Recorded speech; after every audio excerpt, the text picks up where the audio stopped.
Bug out bags. I bugged out years ago. Let's talk about them.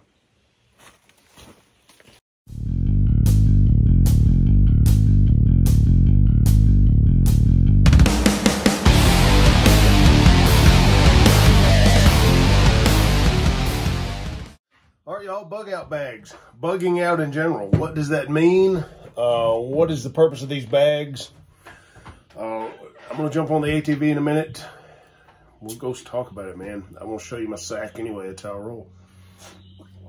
So, bugging out. Bugging out is going from point A that sucks to point B that sucks less or does not suck at all. So you're improving your surroundings, your position. That can entail multitude of things. Bugging out to me is something I did with my entire lifestyle years ago. I have no plans on leaving what I've built. I will probably, we'll talk more about what I'd probably do in the event something forced me from here. But your case may be different. So there is no way that what bag I show you and the contents of my bag, there's no way that that maybe always applies to you in your scenario, in your situation. This is what mine would be. Mine is built off of my environment, my experience, what I'm doing or would be doing in this area. You may need different contents than me. You may have a different game plan than me. Folks that live in the urban areas, Memphis, you don't want to be caught on that dude in Memphis on foot roaming the streets after dark all hours of the night. I can tell you that. So folks that live in those urban areas like Memphis, Nashville, Little Rock, those big cities in this region, dude, probably need to get on down. So, earthquake is a big one here. Memphis, earthquake's a real possibility here. So getting out of Memphis, or civil unrest even, getting out of Memphis and getting home into your home in the neighboring county or the suburbs or things like that, that could be a possibility. There are different tactics and different methods and different things that you will need to employ in an urban or a suburban environment than what I would be doing here with woodland operations type things. It's different. Do I know how to do it all? Of course. But don't take what I'm saying as far as my bag and my situation and think that's the be-all, end-all, because it's not. Bugging out to me in this environment means going over distance through woods, crossing different properties, things like that. It's going to be a little different working in the cities and trying to get out of the cities and stuff. So be glad to help you with that and give you some thoughts on that. But just take this video for what it's worth. And understand that I'm talking about our environment in rural Western Tennessee and most rural parts of the country outside of the major metropolitan areas. But I hope you guys enjoy the video. Shoot me some comments at the end of this, dude. Let me know what's up. Let me go get my stuff together. I'm going to jump on the old Polaris Razor and go over across the road here to my hunting property. And we'll make it happen. So I've actually just popped this dude and I still got coffee. I'm gonna knock this out, man, get back on my coffee, and let's go do it. All right, guys, what's up? I have been asked multiple times by different people to do a video on bug out bags, or what I would do for a bug out bag, or in this region, what are the realities of bugging out. So I thought I'd take today, finally got a day off of classes. I thought I would just knock this out, man. The state of the world being what it is, the insecurity and instability we've got out here in our society and in our culture and in the populated areas, food shortages, things like that, seemed like a pretty good time to just go ahead and do it. Lots of stuff going on in the world, politically, and I'm not going to get into all that, but I will do you a video on bug out bags, and we'll talk about some realities behind that. So, out here on the ATV today, on the Polaris, let's do it, man. Hang tight. All right, y'all, lo and behold, here it is. This is a Kelty Strike 2300 pack, 2,300 cubic inches. 37.7 liters, I believe is what it is, almost 38 liters. Not a large pack, it's a 3-day salt pack. Not huge, not a big 60, 70 liter. So as we go through this thing, we'll talk about the contents, why each, the practical use of each, and then we're going to talk about how much each individual item weighs, as well as this whole pack. You might be surprised. And then after that, we're going to talk about some realities of bugging out in this region. The same could be said for most any rural region out here, honestly. But we'll talk about it, man. So let's just bust this dude out. Let's start going through it, and let's see how I would roll if I had to bug out. That shit ain't happening. All right, y'all, let's start going through this dude. Let's see what's up. So I'm going to start with the admin pouch on the front right here. First thing, a Msr Bushcraft Black, or I think that's what it's called, carbon steel knife. This would be on my person. Got it in the pack today for the purposes of this video. On the outside pocket over here, I have a smart water bottle with a sports cap and then a Sawyer Mini. I will talk more about water stuff in a moment. I'm gonna go ahead and set this off to the side right here. Continuing with our admin pouch, we have a Leatherman rebar multi-tool. Got saws, all kind of good stuff on the rebar. The rebar happens to be my favorite Leatherman for out here for doing this kind of stuff. And then we have, if I can untangle this dude here, a black diamond headlamp. These are not the cheapest headlamps on the market by any means, but they are some of the best. So a locking feature prevents it from getting turned on in your pack and running the batteries down. I'll also have extra batteries for that dude. Have pencil, Sharpie, an ink pen, a Write in the Rain notepad in here, as well as maps of my area. 1 to 50,000 scale maps allows me to cover a county and a half or so, roughly. So several maps.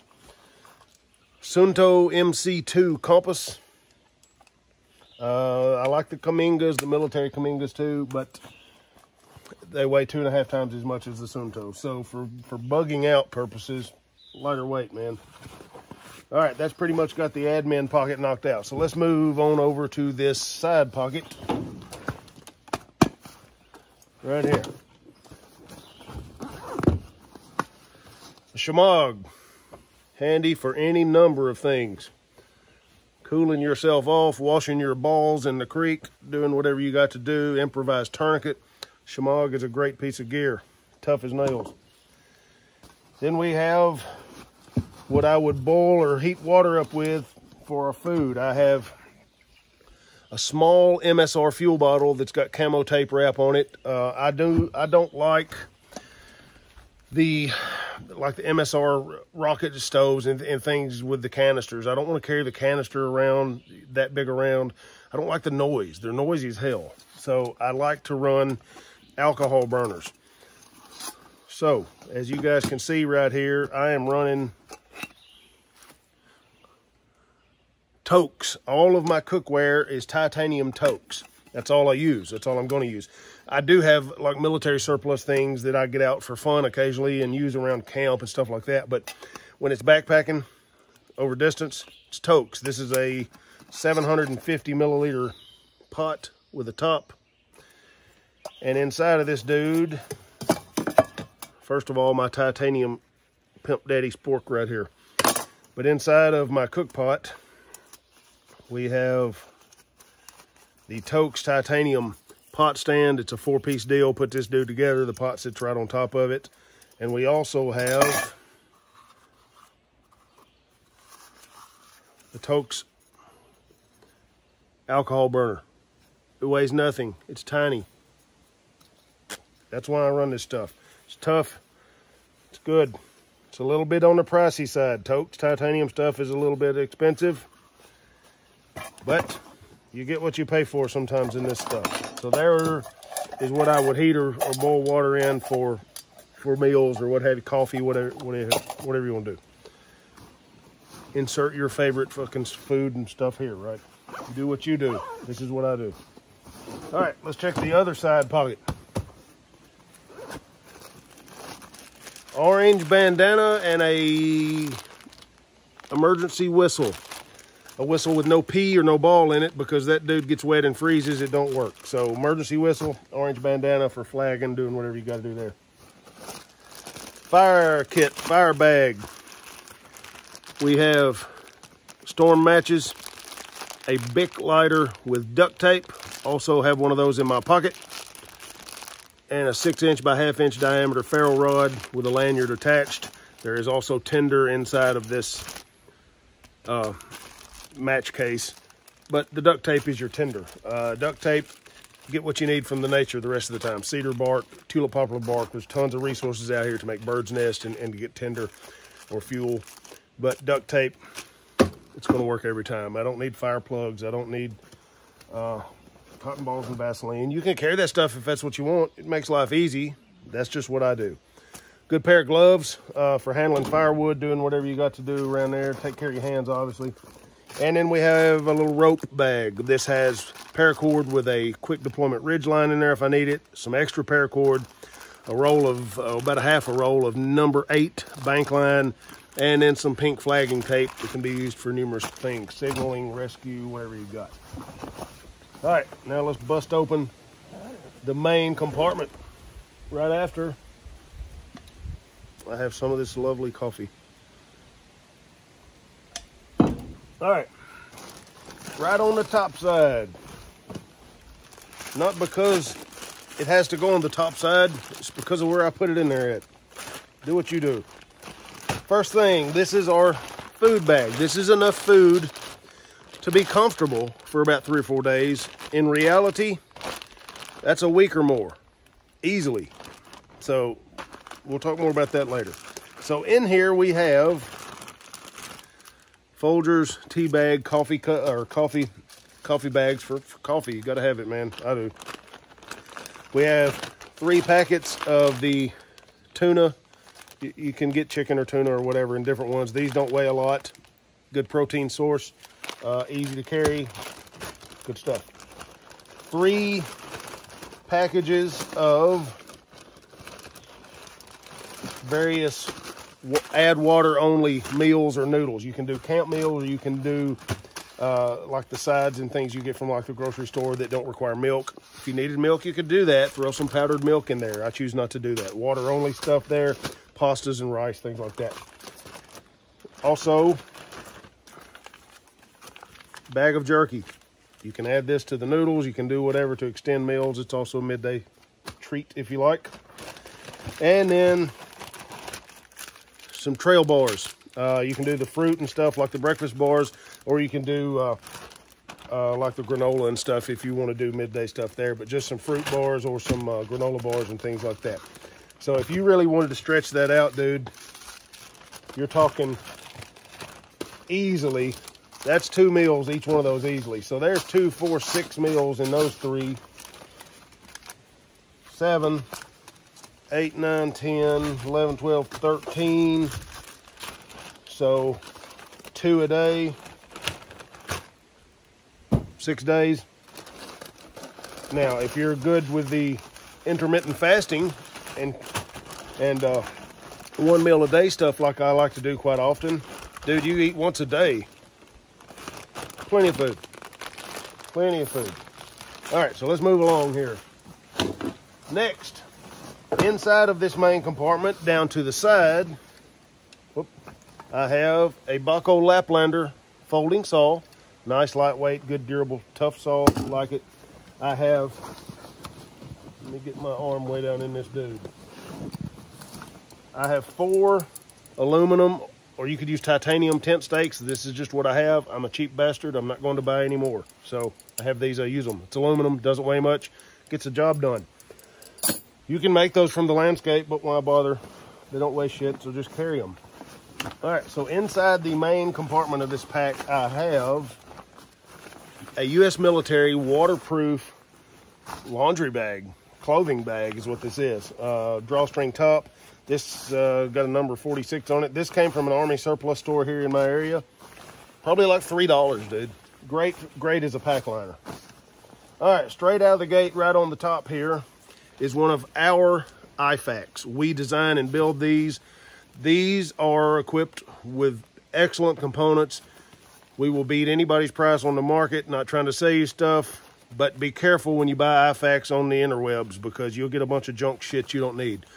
We will go through this Ifax sometime in this video, but on the top is an Ifax. If I am expecting some sort of confrontation, or I'm in a compromised area maybe, then maybe I'll run a cat tourniquet on the outside of my pack, or maybe this will be attached to the outside of my pack rip away pouch where I can get to it. For what I'm doing today, out here screwing around in the woods on the ATV making a video, I throw it in my pack. So it's MOLLE attached or capable. So maybe, depends on the situation. Do what you feels best for you, but you got to be able to get to it, that's for sure. All right, next. The Pimp Daddy Baofeng UV5XP is what this one is. It's a UV5R with a giant battery. So I do have ham radio license, technician or general, technician and then general. So this allows me to do a lot of good stuff. I can talk to other people, other ham radio operators in an emergency. I can get weather updates. I can pick up fire, law enforcement things that are not digital, not running digital, that I can't get, but I can, man, this allows me a lot of flexibility. I can talk on all the FRS, all the GMRS, all the MERS, 2 meter and 70 centimeter ham bands, lots of options with these radios. So obviously, in an emergency, it doesn't matter if you have a license or not. Do what you got to do. These are 25 bucks. If you break it, who gives a shit? It's 25 bucks. So I have about 100, not 100, but I have about 15 or 20 of these for our school that we use. And this happens to have an Abri antenna on it. So I kind of like this antenna because, boom, instant boner. No, not really. But anyway, it seems to do pretty well with this antenna. This is supposed to be a little bit higher wattage radio than the UV5Rs. Probably not. They're all about the same from what I can find out. But comms, man. Need some comms. All right, what's next? Clean Canteen 40-ounce single wall stainless steel bottle. Still got some water in there. This one has yet to be burned up in the fire because I have it in this bag. I don't really have a need to burn it in the fire. If I want to boil water in this dude, obviously I can do that. If I want to make char cloth in here, I can do that. But it's a container. It's strong, it's solid. It's a way to boil or treat water to make it safe. Next, the Grail Geopress. This thing right here would be the go-to in my region. There is groundwater and surface water all over this place out here. So, real quick, dip the cup, press it, drink the damn water. It's fast, it's easy. I also have the Sawyer Mini. It just gives me another option. I also have this bottle we talked about. The Sawyer Mini, where'd that dude go? There we go. So the Essentia and the Smart Water bottles are real strong plastic. They're real good bottles, and you can screw this dude on there. This takes the place of that bag that comes with the Sawyer Minis. I'm not a fan of that bag. It's hard to fill. This is super simple to dip into a creek. Screw this on here, and then I can either fill this bottle, or I have a 3-liter Camelback bladder in here. You guys can see the drinking tube. It is in here. I can fill up my bladder. Look at there, boy, with that right there. So I like to run these bottles. That also gives me the capacity. I've got 3 in the bladder, 1 in the Smart Water, 1 liter, a little over a liter here. So I'm carrying a little over 5 liters of water. Water is life. You guys already know that. 5 liters of water, quick on the fly, get it and go. Camp use, refilling things, boiling is the last resort in either one of these. So there you go. Now, Usgi Poncho. This is a government issue right here, still in good shape. There are plenty of aftermarket ones made to these specifications you can get out here for 30, 40 bucks. This is the real deal Usgi. This is also my shelter. I'm not running a separate tarp, things like that. Usgi Poncho, it's a poncho and it's my shelter. It's also a way to camouflage my big ass if I need to. Next, the Climate Static V sleeping pad. You can blow this dude up with about 10 or 12 breaths. It's a sleeping pad. It keeps you up off the ground or keeps you up off the hard ground. It gives you some comfort. Throw down there and sleep. I'm a fan of hammocks, but when you're talking moving across country and moving across the landscape like that, dude, sit down, blow this dude up, and go to sleep. Get up the next morning, quick release valve, you're out of there. Do what you do though. If you like hammocks, go for it. All right, so this time of the year around here, this is gonna be my only bedding. This is a Woobie, U.S. military Woobie. So if it's, let's say it's early spring or we're getting into fall, then this probably is gonna be replaced with the green bag out of a military sleep system, the patrol bag. To do that, you're gonna add about 2.5 pounds. Yeah, about 2 pounds. So I would have to weigh that bag again to remember, but it's 2 to 2.5 pounds would be more weight than this. Not going to take up a lot more space though. The green bag can be folded and compressed pretty tight. But this time of year, that's it, man. The old Woobie. And I think that's it, guys. Let me pull this bag up out of here. Yep, I haven't missed a thing. So there we go. You guys can see right here. I'm gonna do it. 3-liter Camelback bladder down in this dude.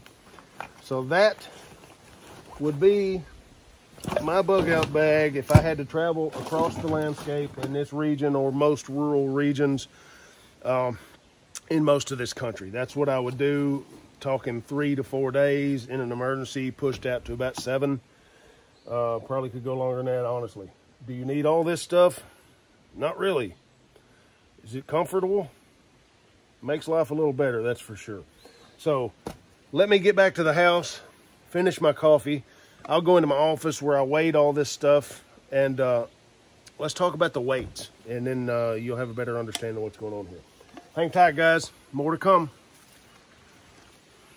All right, guys, as you can see, I'm out here in the office. I am weighing every single item because at the end of this deal, I want you guys to know exactly what this weighs and what you may be looking at with this stuff. So anyway, back to it. All right, y'all, before we break out this map, let's talk about this kit. I told you we'd talk about this Wilderness Ifax, just a real quick run through of it. This is what I would want. This is what I would carry. All right, so real quick, a twin pack of hyphen vent chest seals, nasopharyngeal airway with lube, SAM splint, trauma shears, roll of Coban, cat. I'm not going to take all this stuff out, man. A Gen 7 cat, Gen 7 red tip tourniquet, 3 rolled gauze, a Mylar lined emergency poncho, a Mylar space blanket, quick clot gauze. Let me break this dude out. Quick clot, 5x9 abdominal pad, Vaseline gauze or petrolatum gauze. It can also be improvised as additional chest seals right there if we need to. 2 triangular bandages, 3 foot of Gorilla Tape, roll of waterproof medical tape, some pain relievers, sting relief, some boo-boo kit stuff down in the bottom. This is the kit I would want out here, man. We sell these for $1.69 on our website. If you buy a kit like this online that's got all this stuff in it like this, you're going to pay well over $200 for it. So we got antibiotic, ointment, lip balm, the poncho, insect sting wipes, pain reliever, sunscreen, some Band-Aids, Coban, a SAM splint, oral hydration salts, the nasopharyngeal airway, petrolatum gauze, Gorilla Tape, 5x9 gauze pad, a Israeli bandage. That must have fell out because it's not in here. But we have a Persis Medical Israeli bandage that goes in here, a pressure dressing, the medical tape, shears, 2 pair of latex gloves, 3 roller gauze. We have the quick clot gauze, the tourniquet, triangular bandage ×2, Mylar blanket, hyphen vent chest seal twin pack, and the Rip Away EMT pouch. That's the contents. If you can beat my price and you can beat the quality of this, let me know and I'll kick their ass again for you. So now let's talk about that map. So I've got a list with everything on here with the weights on it. So I'm just going to roll down through this dude and let's talk about each component that was in that bag that we went through. First, the Shamog, 7 ounces. The ink pens and pencils, Sharpie, Those 3 were 2 ounces. The pack itself, 4.5 pounds. It's a pretty heavy pack, but it's pretty damn tough too. So the Whoopee, 22 ounces. The Poncho was 19 ounces. The dry bag, the waterproof clothing bag, was 12 ounces. The aluminum tent stakes, 2 ounces. The radio, 16 ounces. The fuel bottle with fuel in it, 10 ounces. That's enough for several days, several bowls. The Sunto compass, 2.6 ounces. The Climate Static V sleeping pad, 19 ounces. The Tokes pot with lid, with the pot stand and the stove itself, or the alcohol burner itself, 6 ounces. The food bag, the entire bag of food, 30 ounces. The bag, the ropes bag with the paracord and the bank line and the ridge line in it, 6 ounces. Fire bag with the ferro rod, the duct tape on the Bic lighter, and the storm matches in their waterproof container with some tinder was 7 ounces. The maps, the various maps that I have with the Ride in the Rain, the little Ride in the Rain notepad, you got 6 ounces on that. Compass, wait a minute. Yeah, I already wrote that down, the compass. Yeah, the Sunto. Headlamp, 4 ounces. The emergency whistle, 0.2 ounces, nothing there. The Leatherman rebar, 8 ounces. The saw, the Baco Laplander saw, was 7 ounces. The Grail Geopress water filter, 16 ounces. The Wilderness Ifax, 29 ounces, and we're going to talk about that dude a little bit more. The 40-ounce clean Canteen bottle, 9.5 ounces. The knife, the Mora knife, 5.5 ounces. The orange bandana, 1 ounce. So grand total right here, you're looking for pack, all of the contents. Now, obviously, this doesn't include water. Water comes in addition to that. But we're just a hair under 20 pounds, 19 pounds and 15 ounces. So right at 20 pounds. Dude, that ain't bad for a bag that'll keep your ass alive for a week or more. You know, less than 20 pounds. And that's all you really need. So you see these guys out here with these bug out bags as big as their damn body that weigh 120 pounds. Like they're going to go out here and bushcraft a cabin and start over, you know, and build an entire new existence out here in the woods. You know, no need in that. We're talking about moving from point A to point B. So let's talk about the realities of that. So hang on, let me get you a map here.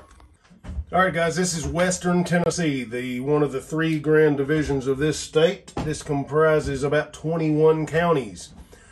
There are 2 main populated areas, which are Memphis and in the city of Jackson. So Jackson is kind of small. In all honesty, it's about 65,000, 70,000 people.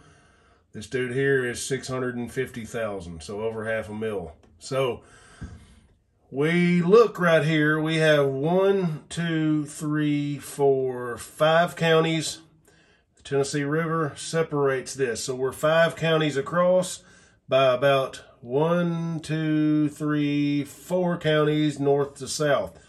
Mississippi down here, Kentucky up here. Let me see if I can zoom out a little bit more. There we go. Mississippi looking good down there, all nice and green. All right. So up the Mississippi River right here, we have 1, 2, 3, 4, 5 counties or so. So you guys get what I'm saying. We got 21 total counties, 2 populated areas. If I wanted to move this over to Middle Tennessee, you're going to end up with the Nashville metropolitan area and the communities that immediately surround that, like in Davidson County, kind of the same as what we got going on here. These 4 counties right here, Shelby, Fayette, Hardeman, are some of the biggest in the state. There's Wayne County right here just over the river. So Shelby's the largest county, Fayette's the 2nd biggest county, Wayne County's the 3rd largest county land area, and Hardeman is number 4. I just happen to be right here in Hardeman County. So if I'm going to bug out from my rural area bordering a 14,000 acre state forest, a nationally protected river, the Hatchie River that flows all the way into the Mississippi, I'm sitting smack dab in this. So if I got to bug out, where in the fuck am I going is the first question I got to ask myself. more rural area, I damn sure ain't going to town. More rural area. So what's advantageous about me leaving what I've set up here over the last 8 years in my life, in my cabin, in my animals, and maybe I'm compromised. So you have to insert so many crazy ass scenarios to even make this become real in my shoes. Now you may be different. You may live here and need to get out of there, and I totally understand that. But I'm already here, dude. I'm not going nowhere. If something happens and I have to leave my home, then guess what? I'm going to get ghost all in this area because I know where everything is. And then when the heat dies down, shoot, I'm coming back home because that's where I belong. So I'm set up and prepared to just float around into these rural areas and these woodlands and do things like that. Now, that being said, somebody owns all this land. I can't just wander around and cross people's property boundaries and trespass on people and things of that nature. Whether I'm trying to get hidden for a while and come back home, or I'm trying to get out of this deal, this big-ass city, because of civil unrest or war or food shortages or whatever the case may be, infrastructure collapse, there's no more electricity. Insert your favorite fantasy scenario right here. Anything is possible, but you got to look at what's probable. If I have to leave this on foot to come to here because I'm bugging out because I suck right here and it sucks less here. I have family here or family here and I need to get there. For me to believe that I'm going to have to leave this urban area on foot wearing a backpack assumes that every public roadway is compromised or closed. So first and foremost, the government does not have the power, the manpower, or the ability to shut off all the public access roads. So going cross country, pretty mythical. If you have to leave here and get here on foot, do you not think that you're going to piss off a lot of property owners when you're setting up camp on their place out here? You're cutting their tree down for firewood, or they catch you slipping across their farm pasture. Don't you think for 1 second, if there's not enough law enforcement and there is not enough laws in place, shit hit the fan, end of the world as you know it, whatever your scenario is, if there's not enough legal control to prevent you from trespassing, there probably ain't enough legal control to prevent them from whipping your ass either. So you got to take in mind and into consideration that going cross country on foot in an area like this size, somebody owns all this shit. So they're going to probably be pretty protective of it, even way more so in a grid down situation. So, you know, you got to think real about this stuff. So there you go, man. This county right here, let's just talk about this. From the Mississippi state line to the top of this county is about 28, 29 miles. A human walks unobstructed on an open roadway or something like that around 3.5 miles per hour. Let me turn this around here because I'm beautiful as shit. Hold on here. All right, so this county, like I said, 3.5 miles per hour is what the human walks unobstructed. So your grand total right here, you're looking at about, if I cross this dude from the Mississippi state line to the Kentucky state line, I'm going to go 30, 50, 60, 70, 80, 120 miles-ish at 3 miles an hour, 40 hours. I'm walking 16-hour days. I can cross this entire state from north to south in about 3 to 4 days. If I take my time, maybe 5. So that bag is perfectly capable of carrying me from all the way across this dude. East to west, north to south. It's all about the same. Where in the hell are you going? Where are you going?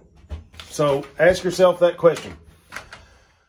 If you have property here, you live in Memphis and you've bought property out in these rural areas as a bug out retreat, and you're prepared to go cross country and you're going to go on foot and something's happened, be prepared for property owners to put their foot in your ass out here. And that's just the way it is. You got multiple rivers to swim and cross.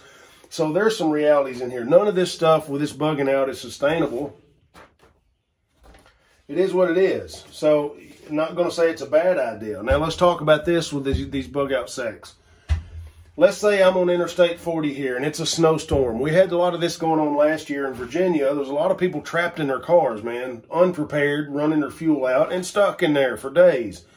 So that's a situation. This could become very, very valuable and very, very handy. If I have to leave that vehicle, I'm stuck on that interstate for multiple days and I have to take off on foot, ask yourself how far it is to the next exit, where there is a business or a gas station or a shelter of some sort. Just how far is it to the next exit? Now, let's say I am in some rural county here along I-40. And I just bust off, take a left off the interstate or take a right off the interstate and leave my car and go cross country. Dude, I'm going to be all over a road and within a matter of hours at the most. The furthest you can get from a road in the state of Tennessee is 4.2 miles. So you can do your walking speeds, you can estimate, you can look at a map and have some situational awareness, and you'll see you're never far from human activity or roads. And this region of this state, Tennessee, has pushing almost 7 million people. This region of the state, probably 2.5 million people in 21 counties. Every state's like that. It's not just here. Everywhere's like that and growing. You look at states all around us, it's the same deal. So bugging out, man, with a bug out sack cross country may be fantasy stuff. So maybe it's not. Maybe your situation is completely different. I am talking about my region and where I'm at. So if you guys want to leave me some comments in here and tell me a scenario that concerns you, I will do my best to look at the statistical and factual data as it relates to your region, what your goals are, and I will evaluate that and give you my opinion on it. And we'll talk about some facts, not bullshit made up facts, but facts about population densities, close proximities to roads, aerial photos, start getting in depth with it, and I'll do my best to help you out with your concerns and your situation. Getting out of an urban area or taking care of yourself should you be stranded in inclement weather somewhere, obviously those bags are going to come in really handy, but you really got to ask yourself going cross country, what's the realities of that? I catch a bunch of guys coming across my place right here, they're going to have some problems, and you need to expect that if you think you're going to go out here and go cross country like that. But anyway, that's the bug out bag video. If I were going to go cross country, there would be two things I would add to that bag that would, one in the bag, one on my person. One would be my Glock 19X, carried strong side, and the other would be my Kelty Sub 2000 that collapses and folds up and runs in a backpack that runs off of my Glock magazines. And I would have 3 33 round stick mags in there, plus my handgun ammo, so everything's interchangeable. I can run both weapons platforms off of one. That's if I'm expecting hostilities or if I'm putting myself in an area that is not going to be conducive to peaceful travel. So get a little far-fetched with this stuff if you want to. You can go down whatever rabbit hole you want, but reality's reality. So anyway, guys, West Tennessee, there you go. Bug out bag. I'm done for the day. God bless y'all. Stay safe. Shoot me some comments, man. Let's talk about it. Let's talk about the facts and the reality. Stay safe. God bless. Crazy times we're living in. See y'all.